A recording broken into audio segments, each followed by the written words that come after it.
G'day everyone, Lucas here, and I'm really excited because I've just got my hands on a Nintendo Switch and I've been playing around with it. And one of the pretty cool things that I've noticed, although there aren't a lot of first-party games available just as yet, there's a ton of third-party indie games available on the Nintendo eStore, which is really cool. And one of those games that I was fortunate enough to be able to play straight away was Spelunker Party.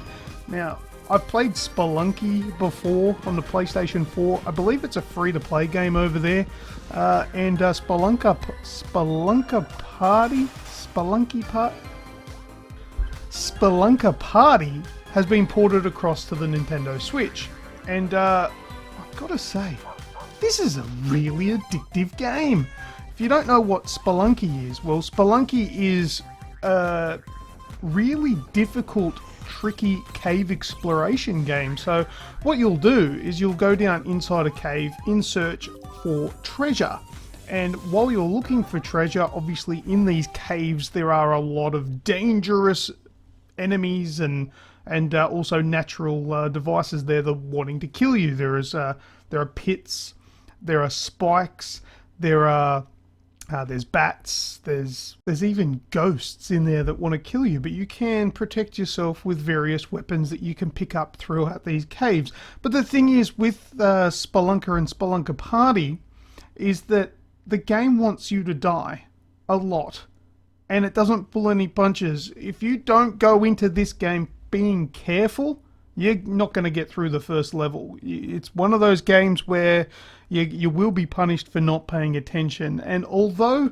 the first few levels are fairly easy, only if you pay attention. It's that kind of game. So also, with the sort of arcadey kind of feel to this game, and backing up my point that this game wants you dead, even if you fall like 1 to 2 centimeters of screen space, you're gonna die. So in a lot of games and platformers where you might be on a ledge and you want to jump down to a smaller ledge, that's probably going to result in your death. You probably can't do it. You'll have to jump onto a vine and climb down. Otherwise you're going to die. So that's probably one of the best aspects of this game is it has a nice cheery facade which looks like a bit of a kid's game. But it's a bit punishing if you're not really paying attention to what's going on. Strangely addictive. I have been playing it for a fair bit now, and I was a little bit bummed that I had to put the controller down to come and make this video. I'm really hoping to get back to playing it straight away. It's one of those games. You can pick it up and play it for 5 minutes, or you can play it for hours. It's pretty cool. There's with replayability, you've got character customizations. There's split screen multiplayer. There's online multiplayer to play with your friends. Although I did struggle to find anyone playing at the time that I was playing. You can create your own room. So if you've got some friends that have the game, you could do private matches as well, which is really cool. Or just do the split screen local stuff, which I'll have to give a go with my family members. My daughter and my wife, I reckon, will be great candidates to try out the multiplayer here. But there's plenty of game there. It's well worth looking at. It's not something that I really thought was going to be as fun as it actually is, but I'm liking it. I think it's cool. But anyway, let's check out some gameplay of Spelunker World, and we'll see what you think. Right, here we're into it, capturing off my Nintendo Switch, and we'll go back. I have played it a little bit, so I'll go back to the very first mission and show you how this all works. Now, you can change up items. I don't have many items that I've found as yet, but I do have a little pet. I've got a little doggy, so if I can work out the controls, because Nintendo's all backwards and stuff. There we go, there's my little Toto looking pet thing. I don't know exactly what the pet does. It's supposed to have some sort of abilities to help me out, but it's really cool to have it with you, and I'll probably work that out eventually. But loading times are not an issue. But here we are, we're in.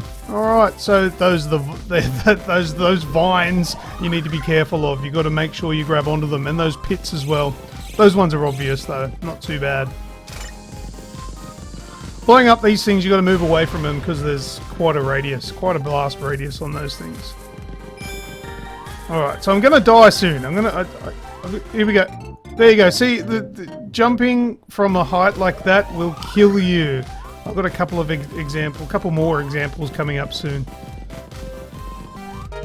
So there you go. The levels are most of the time split up into a few segments. This one's just got 2, and here we are onto the second section.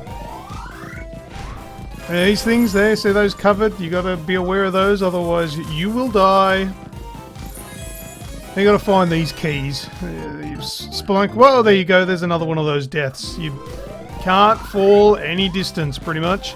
The smallest, basically the amount you can jump is about all you're allowed to fall. Any more than that, even by a millimeter, and you are dead.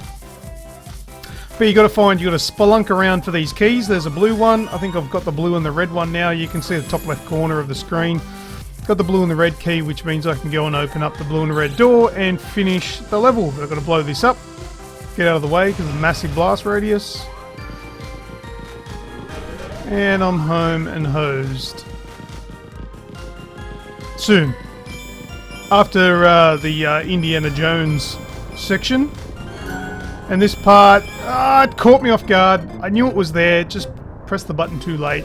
Failed and died. Try again.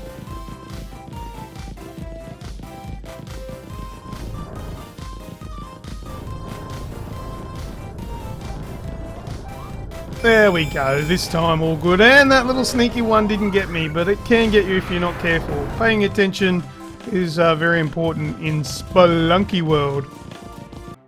Alright, so that was the first level. Kinda easy, but we'll go on to something that's a little bit more difficult. And we'll explore this one before we finish up this video. What are you thinking so far? If you're liking it, disliking it, put your comments in the comment section down below. And this is running, of course, on my brand new Nintendo Switch, which I'm really enjoying playing. Alright, there's 4 sections to this world. This is the first one.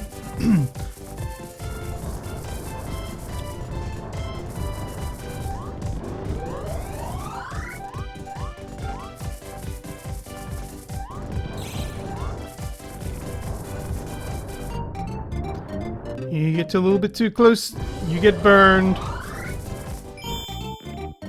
And that's another little fall there that'll kill you. That was an example. I'm not really this bad. Trust me, believe me, I'm being truthful here.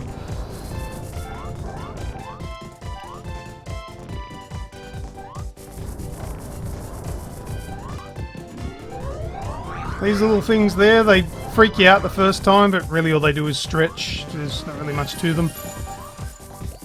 Now I don't have any enemies in this this playthrough that I've recorded here, but that pill thing that I kind of looked up, that's like a flare that you can fly into the, well, not into the sky, but a flare that you fly upwards, and it scares bats away. So if you run into any bats, they'll scare them away for a limited time only.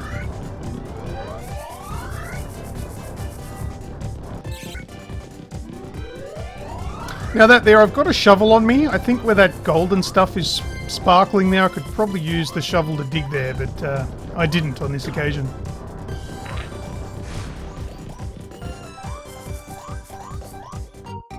And I jumped from a little bit too high again. That one was an accident.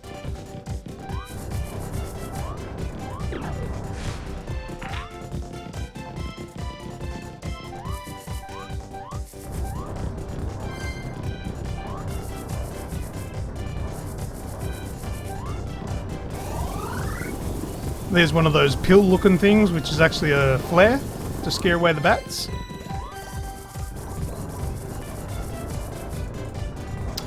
Alright, well, thank you very much everybody for watching this video. Hopefully it helped you out in working out whether or not Spelunky Party would be something you'd be interested in.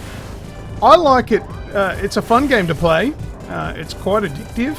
But I think the best thing about it, it's a good travel game as well. So if you are playing this on a Nintendo Switch, you can take it with you. It is available on Steam as well.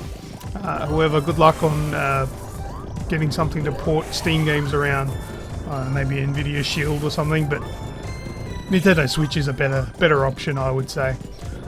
As I said, thanks a lot for watching. I am Lucas, this was Spelunky Party, and until next time, I will see ya!